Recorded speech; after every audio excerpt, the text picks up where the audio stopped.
Hey guys, welcome to the new podcast, A Yappers Guide to Sport, where we talk about some sport topics that are happening at the moment. I'm Abbey Richards. And I'm James McEachran. And we are both sports media students at the University of Canberra. What's this podcast about, James? We're going to be doing deep dives into the hot topics in sport. We're going to tell you what's going on, what we think they should do about it, or what we think's going to happen in the future. Today we can talk about the NRL High Tackles, being quite a problem at the moment, and talking about the rivalry between Lando, Norris and Max Verstappen in F1. It's been going on for quite a few weeks now, but yeah. Alrighty, well, let's get into our first topic. So, high tackles. As Abby did mention, we did get 30 high tackles in a record week last week. Which is insane. It is. Insane. And we're getting a lot of backlash for it as well. We're seeing a lot of past players, coaches and current players talking about how they feel about the matter, coming at the referees for their decision-making and a lack of consistency. Mm-hmm. What do we think, Abby? Well, let's actually start with the definitions of what these high tackles are to help you guys understand, I guess, what they are. There's two different types or categories of high tackles. There's careless tackles, which is where the player just fails to complete the duty of care. So pretty much when they kind of know what they're doing, but it's also involuntary in some ways. And then reckless tackles are players can foresee the dangerous tackle and just continues to do it anyways. Pretty much wrapping their arm around their neck or their head. Yeah, I think most importantly is that foresee the dangerous tackle part. Like with a careless tackle, we're seeing players go in and look, they could have done better, but it's an accident. And with reckless, we're seeing, although they may not want to take the man's head off, it's foreseeable, and there was definitely some actions that could have been taken there. Exactly, yep. When we're looking at this, the main things that are important are the force, so whether it's moderate, high, or low force, the recklessness, as we just mentioned, the risk of injury to the player. So if it's not very high force, but we're seeing them put them in a compromising position or angle for their head or neck, that's a major issue. And mitigating factors such as a player dropping down as they're going into the tackle, making their head at shoulder height for the tackler. It also comes into play if they do get hit in the head, go down. Also, it's about their head injury assessment as well. Yeah, head injuries being the main thing that we're looking at here because it is so important to keep our players safe. Yep. Going in to every single week so that we can get the best games possible at the end of the day, and also just promote the safety for young players as well. Alrighty. We were looking into as well, we wanted to see if there was a distinct rule in the rule book about this. Before this podcast started, we had a little read. Turns out there is no actual distinct rule in the tackle section or in pretty much any of the rule book about high tackles. Yes, so I know you looked into the domestic NRL rulebook and I looked into the international. Yep. There is mentioning of tackles, but not a clear definition of what actually is a high tackle and what doesn't constitute as a high tackle, especially when we're seeing so many different types of tackles in the modern game. Also, the only part that it said in the rulebook was in the sin bin section, and it wasn't even a distinct thing. It just said high tackle involving head or neck. Exactly, which all of a sudden it makes a lot of sense for this inconsistency. Yeah. As I just mentioned about talking about the force and the mitigating factors and the risk of injury, none of that is mentioned in the rulebook, which are the four things that they go over when deciding what to do as far as sin bins and how they're going to approach the penalty. Yep. So what is the NRL doing there? Well, it appears to me that every single season they're re-looking at it, which I think is good to do a review. But what the league doesn't have is a clear set of guidelines for exactly what a player can and can't do. Yep. And taking the pressure off the referee, which I think is a major thing. We're seeing a lot of pressure on referees to show consistency and to do what the fans want them to do based on every single penalty. But by creating a clear set of rules, you take that pressure off the referee, and the referee can simply tell, I'm just following the rules. It's stated here. You can look at it if you want to after the game, and everyone is on the same page there. And you can look at the tackles that happened this weekend. There was two that had very different consequences, but the one that got sin binned wasn't less dangerous, but they looked the exact same. Between Stephen Crichton's high tackle, which he is now he's got some game bans happening, compared to Olukwatu, who got sin binned, but it was pretty much the exact same tackle. Yeah, and this is the same story that we're hearing week in, week out, is that two very similar tackles are getting completely different responses. Yeah. And referees they're copping it for these decisions. And I think what's important to mention when you're talking about these sin bins is yes, we're talking about player safety, but if we're looking at the entertainment of the sport, it's a 13-on-13 game. We should not be having 13-on-12 nearly every single game at this point. It's not a fair competition. And if you're going into every week like that, a team's meant to be preparing to play as a team of 12. Try to make those no gaps, even though they're missing a player. Exactly. Is the hot new drill to take one player out randomly and to go run on 12-on-13? Is that the hot new drill? Because right now that's what I would be teaching my team to do. Yeah, exactly. It's so bad. People, I wouldn't be surprised if teams are now preparing for that to happen. You kind of have to, I guess, because sometimes they're with the inconsistency that's happening at the moment. A tackle, a normal tackle, could just be called as a high tackle sometimes. Just depends on, I guess, what ref is also refereeing, the bunker. All those factors are just really coming into play. Well, we see a new element to the game plan, which is who is reffing this game, who's in the bunker. Which, as much as I love new tactics going into games, that is not something that you want to see. Yeah. I think we can all agree that the less a referee plays onto a game and invokes their opinion on it, the better the game will be. Saying that, as we've mentioned, this is extremely important for player safety. Yep. And a major factor of that is the CTE risks that we're now seeing coming out. We've had ex-players come out and say that they are currently suffering from CTE-like symptoms. Yep. I'll let Abby go into the definition of CTE in a second, but before I do that, I think it is important to note that these players cannot be properly diagnosed while they're alive. Yep. So when we sadly see these players pass away, that's when we know, and that is too late. Yep. And it's a sign that we need to get in early and put the player safety first, especially around the head.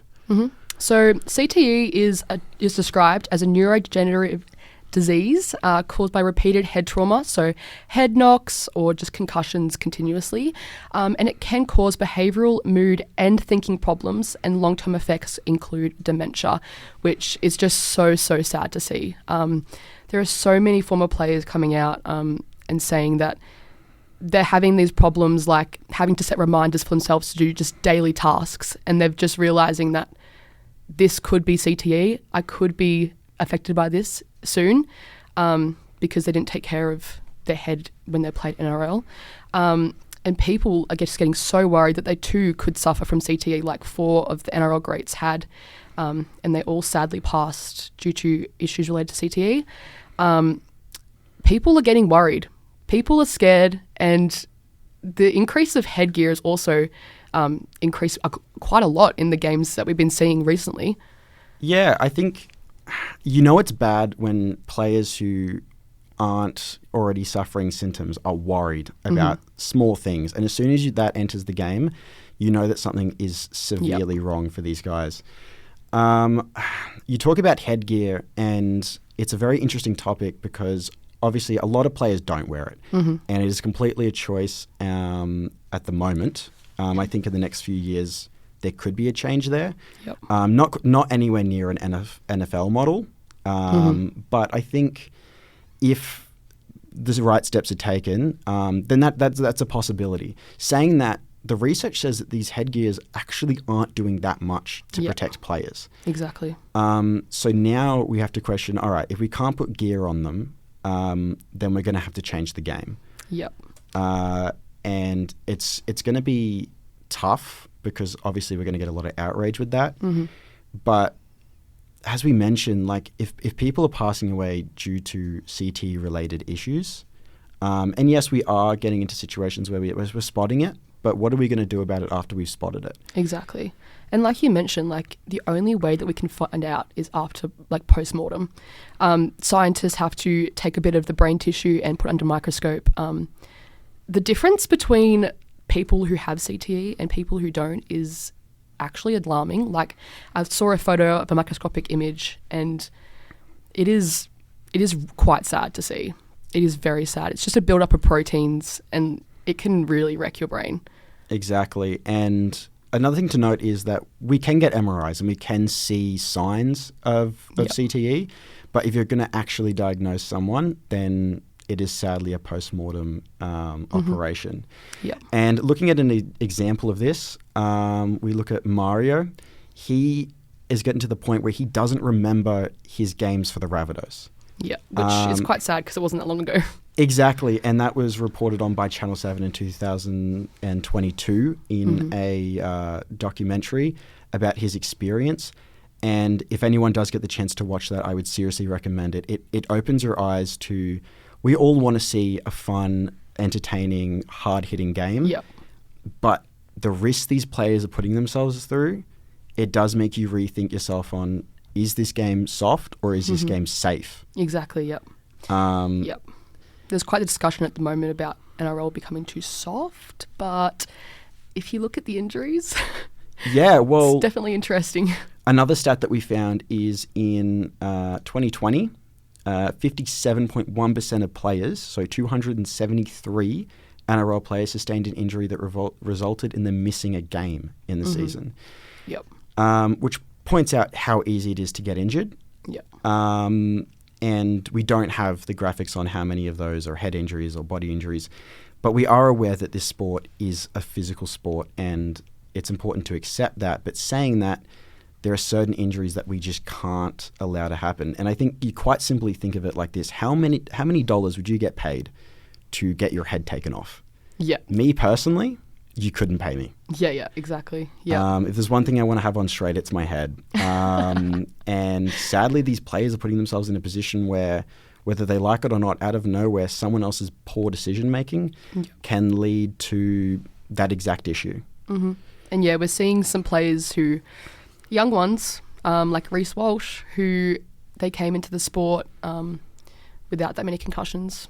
But now, in this year alone, he has had quite a few head knocks, like the one in State of Origin that sparked quite the discussion. He's now wearing headgear most of the time in NRL games. He's obviously become very aware of the issue and what it could cause, especially as he has a young daughter now. Yeah, I think NRL players are definitely becoming more aware of the situation. Exactly, and I think we're going to see, we saw, 2 years ago? We saw them with the Player Association fighting for better pay. Mm-hmm. And I think we're going to see a similar thing for their health very, very soon, within the next 2 years, I would say. Mm-hmm. And going back to that Reece Walsh situation, I'm sure plenty of you have seen it coming into State of Origin.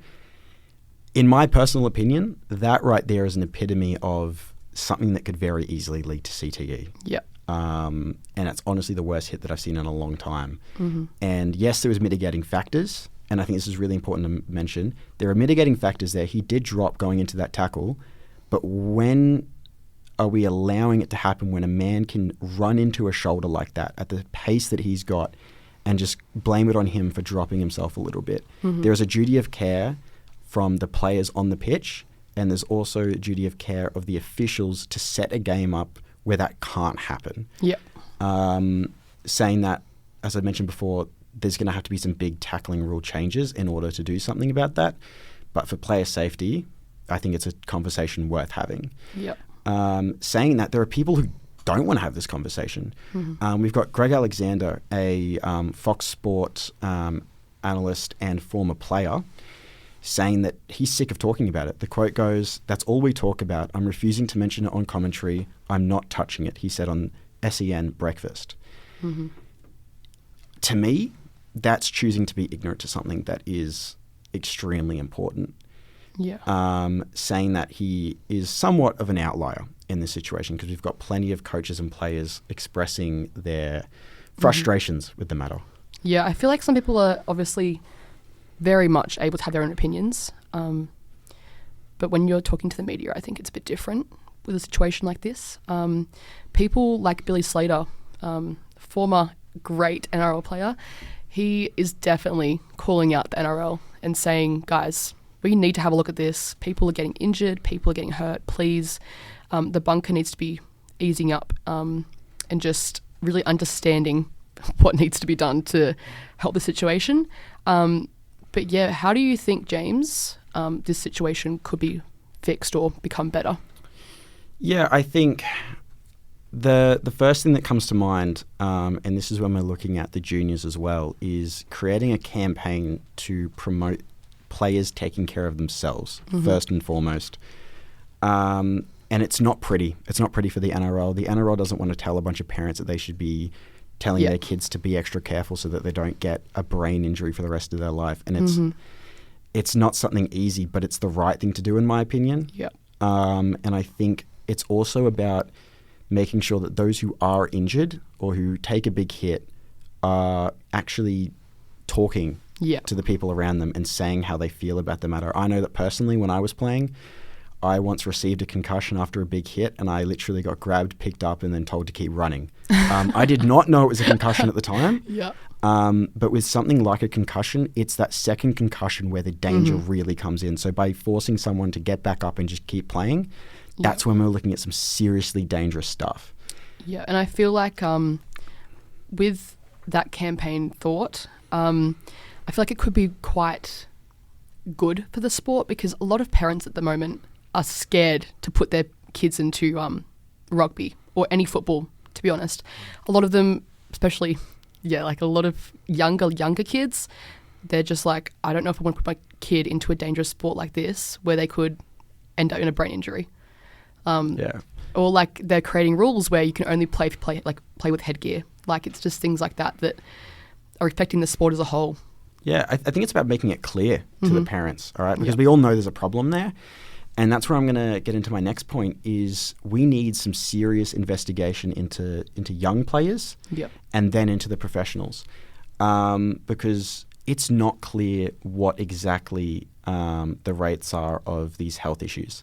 And I personally believe that the NRL is in some way choosing to not explore this and not make these stats clear and not invest in the health of the players because of the image that it could cause, which is understandable, but I think it needs to be done. It does.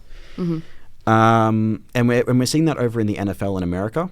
There's millions and millions of dollars and independent doctors going in there and finding out what they can to protect the heads of their players over there. Obviously, they wear helmets, but there's a question of, are the helmets actually helping? Or are they just banging heads with a bit of plastic to make it sound a bit harder? I saw a statistic. I'm not sure where I got it from, but in the NFL, like just talking about it for a little second, I saw that there was like 70-something% of NFL players have had a brain injury in some sort, or like a brain knock or something like that. So obviously it's not helping that much. At the athletic level that they're playing at insane speeds and powers that you slightly hit yourself in the wrong angle and your head, that's a concussion. Yeah, exactly. But it's good to see that they're starting to make rules around that and genuinely get outside sources. And I think we need more of that in Australia, especially around headgear, because it's very unclear on how much it actually helps. Yeah, exactly.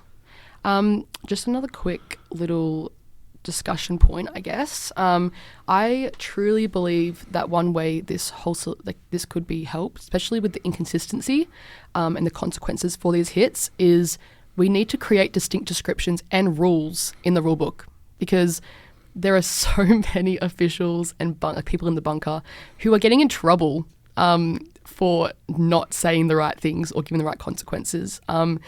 There was someone who's been dropped from the bunker for the next round because of a bad call.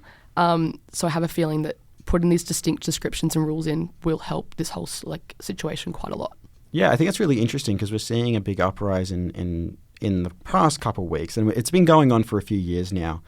But a lot of people are getting worried after this record-breaking 30 high tackles.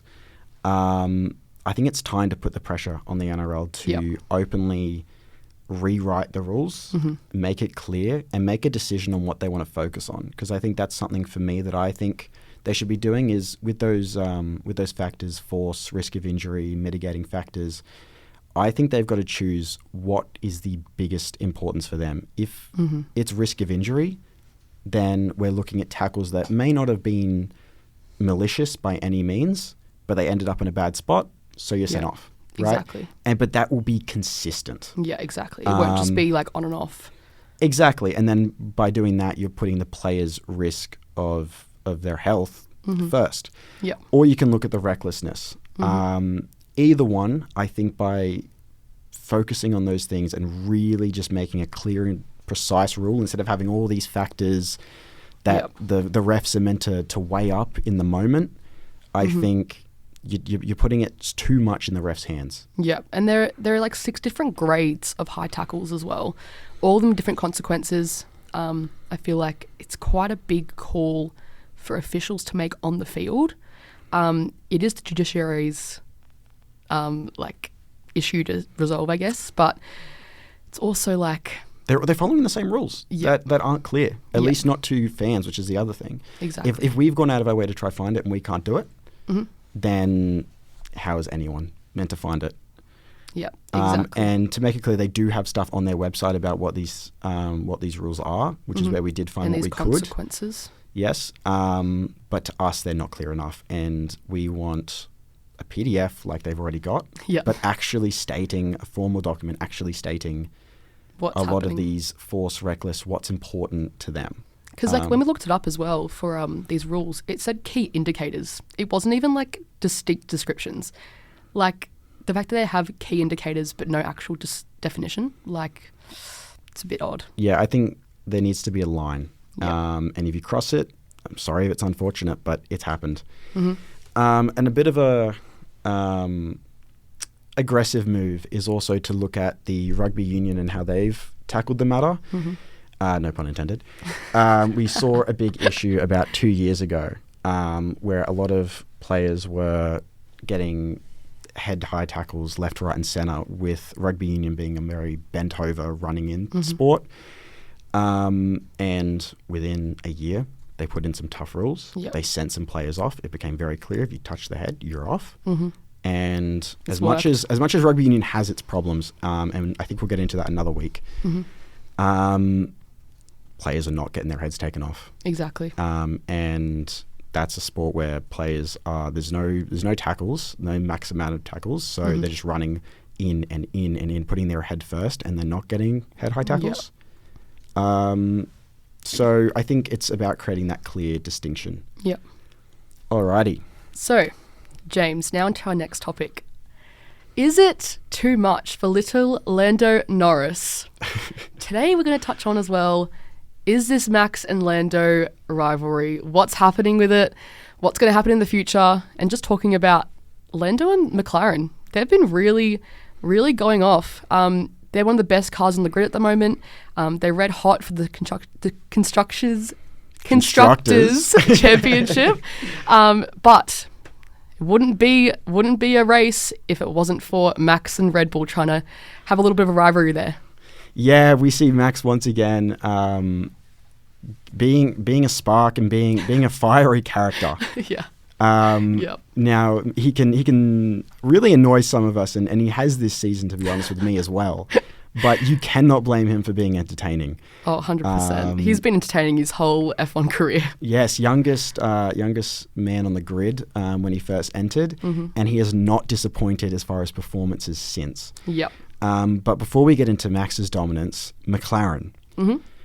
This year, that car is looking to be the best car on that grid. Yep, and Red Bull knows it too. Red Bull knows it. Red Bull has, if you've watched the race and you made time for it, we actually had at the end of the race Max talking over the radio and doing some interviews. He knows that his car cannot keep up. Yep. And we're seeing a time gap of, I think, 22 seconds this race.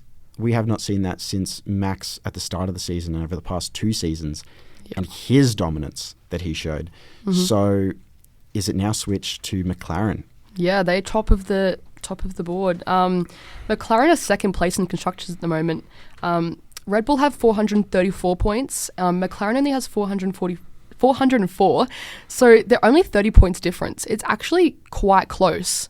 And like Max is still at the top of drivers at the moment, But Lando is getting quite up there. Yeah, we see a 70-point difference there in the drivers. And for context, we've got Max on 295. We've got Lando on 225, which is that 70-point difference I mentioned. And then we've got Charles in third at 192, which is just over 30 point difference. So there is a big gap. But the more points Lando can get this season is important for, one, his career stats, but also setting himself up for next season. Yeah, 100%. What can we expect from him from next season? And if he comes in there and he gets as close as he can, because at this point, Max does have that championship unless that car starts to break down horrifically, which Red Bull won't let that happen. We've only seen 9 DNFs from Lando. And that's in his whole career. Exactly. We've also got 8 of the fastest laps in his career, with a total of 119 races completed, which are not bad stats. Yeah, and for like his first, what year did he come in, 2019? 19. Yeah. That's actually really good. For someone his age, someone with that, like still getting experience in the sport, I think he's doing quite well. He is. And we're seeing his teammate Piastri, the Australian, who's also looking very strong in that McLaren car. They're both signing on for the future. 2 young guys, both looking calm, looking efficient, and looking how to use that top car to get top positions. Sadly, with Oscar missing out on the podium this weekend. But I'm sure we'll see him up there again with him getting his first win earlier this season. They're both looking a bit comfortable in their spots as well. Like Lando, yes, he's only signed to the end of 2025, but there has been a renewal, seeing that he will be here beyond 2025, and Oscar's here till 2026. So we have a good pairing, hopefully, for the future. Exactly, and I don't see them letting Lando go anytime soon. No, I don't. He's their man. 100%.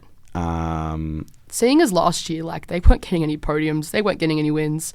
Lando's gotten 2 wins and 9 podiums this year. Oscar's gotten 1 win, 4 podiums. They're doing quite well for themselves in the second half of the season. Yeah, there's a lot to be excited about as a McLaren fan, for those out there. But as far as this season, do we think they take the Constructors' Championship with only 30 points difference and a better car? Yeah, well, seeing as Max hasn't really gotten a win in a while, it's 4 races, but for Max's standards, yeah, exactly. For Max, it's a bit not. It's quite, yeah, especially when you consider Sergio struggling this season, potentially losing his seat. Not just yet, though. There's been a lot of talk about that, but then they came out and said that he's not going to be leaving. Yeah, it's confusing. He'll be keeping it for the rest of the season. But you know, if you're risking losing your seat mid-season, then it's not looking good for you at the end of the season. Yeah, exactly. And they've got a Liam Lawson coming into that Red Bull, potentially the Red Bull car, maybe the racing, their second car. Yep. But we'll have to see what happens there. But 100%, I think that McLaren will have it over Red Bull at the end of the season, by probably quite a margin, if I was to say, actually. Yeah, I think it's actually going to be quite a race. I think it's going to be quite a fight for McLaren to get to the top. I think Red Bull are still trying their absolute hardest to get on top. I'm a bit of a Red Bull fan, I'm not going to lie. So, I don't know, I think it will be quite a fight to the end. Yeah, well, I sit on the other end of that spectrum. I am a McLaren fan personally. But I'd like to say I'm unbiased in saying that McLaren will win. Fair, yep. But let's not just focus on McLaren. Let's talk about Max's dominance in the F1, just to give you guys some context on the man that they're competing with, a one-man army up against Lando and Oscar in that Constructors' Championship. Yep, I say that Red Bull's pretty much a one-man band. Well, we see that since 2018, when Daniel Ricciardo, Aussie himself, left, he's had 7 teammates. 7 is a crazy amount. It is, and there's a few guys in there and they're getting 1 or 2 starts, but it's known. It's known that Max is hard to work with. Yeah. And it's very well known, and it's coming out over the past year that that car is designed for Max. Yep. Alex Albon's come out and said it pretty much a few times that car is pretty much just made around Max, his driving styles, just who he is as a driver. and it's quite hard to compete with as a second driver. It is. Well, Ricciardo also then commented on it after that, and he agreed. Yep. Ricciardo was a nice man. He understood the situation. He understood that Max, although that car is designed for him, it's designed for a reason. Yep. Max is an incredible driver. He's an aggressive driver, and that car is designed to be sharp, so it turns hard, it's sensitive, but it whips left, right, and center. And for those who aren't used to it, like Sergio, like Albon, you can't get the same results like Max. But Max himself, it's been something. Max is such a skilled driver in the way that he can control the car that I feel like if you don't know how to control a car perfectly or have like other skills that Max has, it's really hard to compete with. Well, yeah. Well, we're talking about his skills. He's got the 4th highest win rate in the F1 after 200 starts. Yep. He's gotten a 30.5% win rate in his races, and he's got an 80% when starting from pole. So, which is so good. Yeah, so and that man gets a lot of poles. Let's just say that. Yeah, a lot of people could get pole, but just depends if they can really just keep their pace up the entire time. Well, if we want to talk about people who struggle at pole, that's Lando Norris. Yeah. Constantly giving it away in lap 1 to Max at the moment. Yeah, exactly. We saw that in the last race, I believe. Max got in and ahead, but that car couldn't quite keep up. Yeah. As we saw later on in the race. But we're seeing a 54% podium rate from Max as well. So whether it's first or it's third or second, he's up there half the time, more than half the time. Yep. And Red Bull are not letting him go anytime soon. He's signed till 2028. Yes. Well, we did hear talks of a move a few weeks ago. Max being a very feisty man, we've seen him talking about how stressed he is with that car. You hear him talking mid-race in a few of his recent struggles, and he's blaming the strategy. Yeah. He's blaming the car. He's blaming the strategy. You heard him literally in the last few weeks. Like, he's really stressed at the moment. He's literally gone from winning every single race to the last few weeks just not getting there. Yeah, and I mean, it is a sport filled with rich people who get what they want. Yes. But Max is a very skilled driver, and I don't know if it is the team or if it's Max or just simply the fact that car just isn't what it used to be. And Max is just getting used to the fact that he's just like everyone else, and the fact that it's a bit of a luck of the draw sometimes. But look, he's going to win the Drivers' Championship most likely. Yeah. But it's interesting to see him get so fired up because we're talking about this rivalry. Yeah, and that's when it gets serious. Yeah, a driver coming on top of Max wouldn't be the same if it didn't involve him just seeing him as a threat and seeing him as a rival. We've seen it with Lewis, with the incident at Monza in 2021 where they pretty much collided, went on top of each other, and they couldn't really get out. There's just, Max just really, really likes to get involved in all his rivalries to get in their heads, I think, as well. Yeah, and he's very good at that. He's very good at showing a lot of passion. And you want to talk about that incident, that racing incident we saw with Max putting Hamilton in a very dangerous position. Yeah, that could have been really bad if it was in the wrong spot. Exactly, and it's a sport where we see a lot of every single race we hear about a racing incident where one driver is mad at another driver. Yeah. But when you start pitting one top driver against another top driver, it's going to happen more often than not because they're going to be sitting there, just them two, and they're going to be fighting hard, especially Max with his aggressive style. He's going to be fighting hard to hold off Norris as much as he can. And the speeds they're going, it's a dangerous sport, and there's a chance we could possibly see some more DNFs from Lando and Max. The sport is so dangerous. One wrong hit, sadly you're gone. We've seen it a few times in the sport so far. We've seen it in, I think it was F2 with Pierre's bestie sadly passing away, and also with Senna. That was a really bad hit. Yes, they had different technology back then, but you're at such high speeds that one wrong hit, you're gone, sadly. Well, yeah, I believe it was the Hungarian Grand Prix. We saw Max trying to overtake Hamilton. that rivalry isn't exactly going anymore. Yeah. But while trying to do that, the brake differential on his tyres, he said, weren't where it needed to be. And it sent him off the track. Now, you do that again, but you put a slightly different situation. He's not quite ready for it. He hasn't got the distance between the car in front of him. And we see that Hamilton situation happening again. Yeah. And maybe not so lucky this time. And that's what I can imagine happening with him and Norris. Just simple slip-ups, two drivers with extremely high-tech cars, something slightly wrong, a slight mistake at the top of their game, and someone gets a DNF, if not both of them. Exactly. Yep. Yeah, there have been quite a few infamous rivalries in F1 history, I'd say. One of the most noticeable by myself is Senna and Prost. Back in that time of F1, that really fast-paced, energetic time where like Schumacher was still there, I think, if I'm correct. Yeah, there is type of infamous... those infamous rivalries just really shape the sport, I guess. Especially Senna and Prost. That sadly ended kind of after Senna passed away. But it's one of those things where they're rivalries when they're on the track, but they're off the track and they're best friends. Prost actually said that after Senna passed away that it felt like he lost a part of himself when he passed.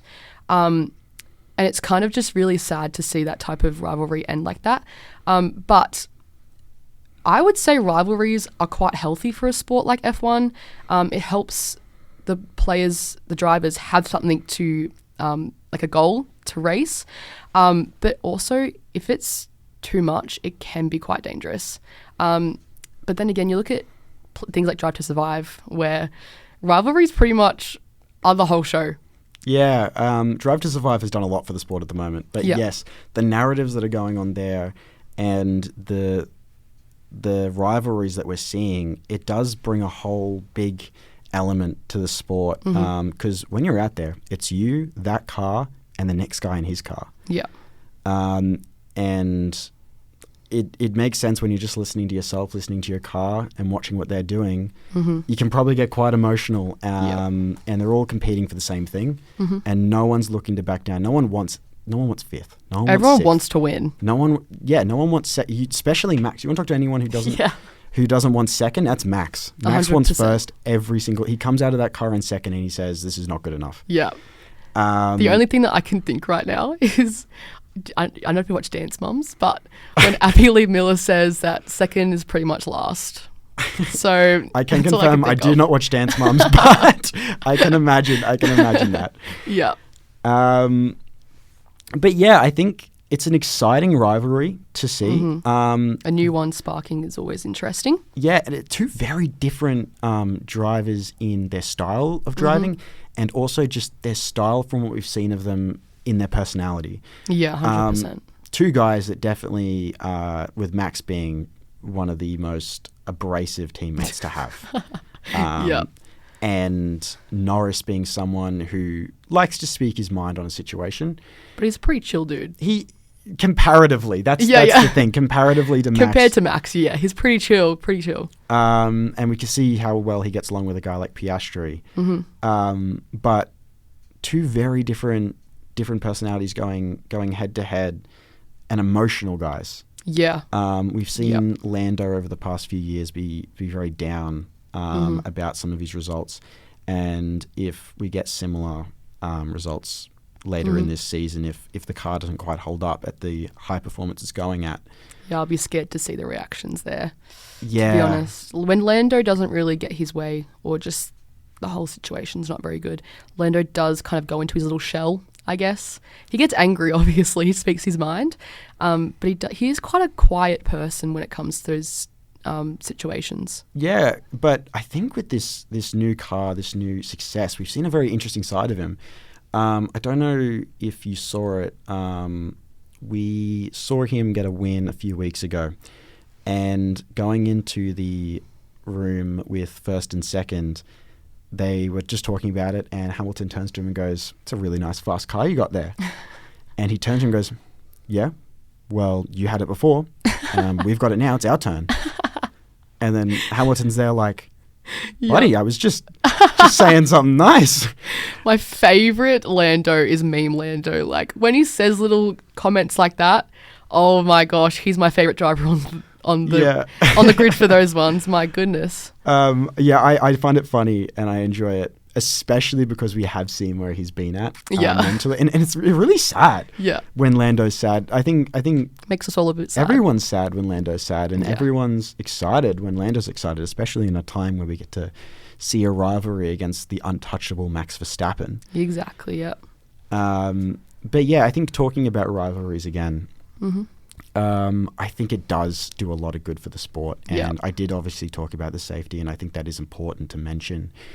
But with new fans coming in over the past few years into F1, myself included, and with Drive to Survive, these type of things will sell the sport.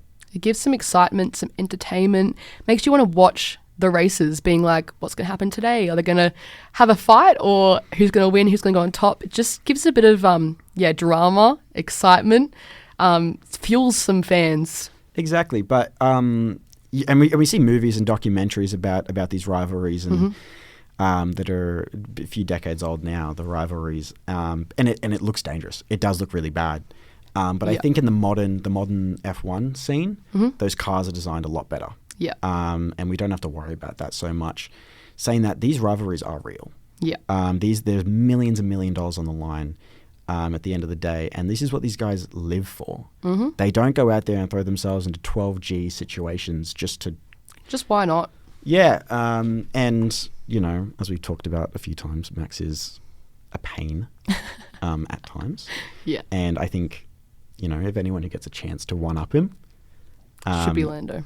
Yeah, it should be Lando. Well, that's the thing. What about Oscar? Where does Oscar lie in this rivalry? Obviously, Perez can't really keep up. And whoever's in that second seat for Red Bull next year, who knows how they're going to go. Yep. Hopefully Ricciardo.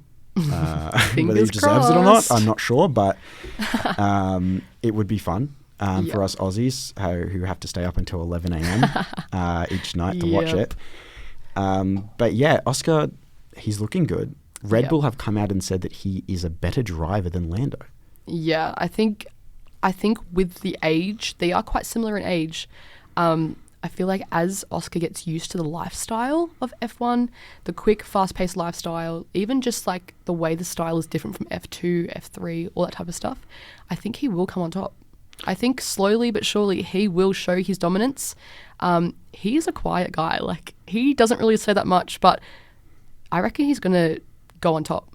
Yeah, I think you want to talk about a quiet guy. Lando, like Piastri does it a lot more quiet than Lando does. Yeah. And he's a character to sell at the moment. He's the nice guy. He's the Australian who is doing everything he can to help Lando win, and Lando's doing him some favours back. If we look back a few weeks ago with him letting take first. But yeah, I think Oscar, the biggest issue for Oscar, which I doubt he would say, is Lando. Yeah, I think him being second driver doesn't give him the enough opportunity to showcase his full skill set, because a lot of the people, like the team principals, focusing on Lando most of the time because he's the team driver. But I think if Oscar has opportunity to really showcase his skills, it's going to be trouble for everyone else on the grid. Exactly. Another 2 years' time, if he does get that opportunity in another really fast car, because obviously it is important to note that this car is the best car on the grid at the moment. With the Mercedes engine now as well, they're really just showcasing their mechanical skills as well. Yeah, I mean, there's people have. I think Mercedes came at them the other week and were trying to suggest that there was something illegal about their car and their speed. But when are they not doing that though? Yeah, there's always a little bit of something here and there. You can't just let a winner win, right? Yeah. Even Red Bull, like they're always trying to create something happening, but yeah. Exactly. But yeah, I think it does hold him back being number 2 to Lando, and I think if he does get better, which I hope he will, and I think there's a very good chance he will, he'll be able to get into that second to third position. His job will be to hold off Max. It'll be to hold off Charles Leclerc, big guys as well, with Leclerc, Signs, yes. Don't know why that left my mind. And Hamilton in that Ferrari next year. Yeah. Oh, that's going to be interesting. It will be. Who's going to be driver one there? I don't know. Yeah, I don't know either. You'd have to say Hamilton. No, I think they're focused on Charles at the moment. I think they have to have a look because Hamilton's going to have to get used to a whole new car, whole new team, whole new everything. I think Charles would be first for a bit, and then it might change. I somewhat disagree with you on that one. I think you have to put Hamilton as your main.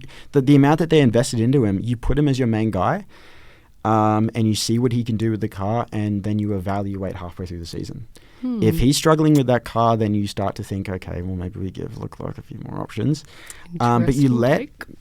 Well, Hamilton is too good. He's too good not to make your number one driver. Yeah, he is not a driver number two.